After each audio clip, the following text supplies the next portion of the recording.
அப்பா பாம்பு கால் இருக்கா என்ன? நான் பார்த்ததே இல்லையே. நானும் பார்த்தது இல்ல. ஆனா அந்த காலத்துல சொல்லி வச்சுட்டாங்க. அதுவே ஒரு வழக்கமா போச்சு. சரி பார்வதி, நான் வைக்கிறேன். ஏங்க என்ன கிண்டலா? பாம்புக்கு காலு காது எல்லாமே இருக்கு, எனக்கு தெரியாதா? இல்லன்னா அது எப்படி மகுடிக்கு ஆடும்? அப்பா பாம்புக்கு காது இல்லையா?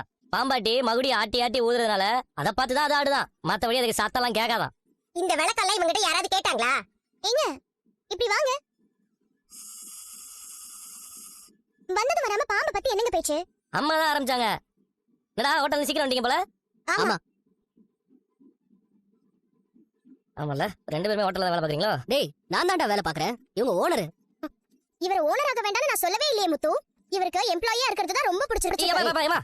நான் சாதாரணமா தான் கேட்டேன். திரும்ப உங்க சண்டை ஆரம்பிச்சாங்க. மீனா, குடிக்க பால் கேட்டல, எடுத்துட்டு வரேன். மீனா, பாம்புக்கு பால் ஊத்துற மாதிரி அம்மா கேட்கும்போது சரியா கொடுத்துரு, இல்லைன்னா கொத்திட போறாங்க.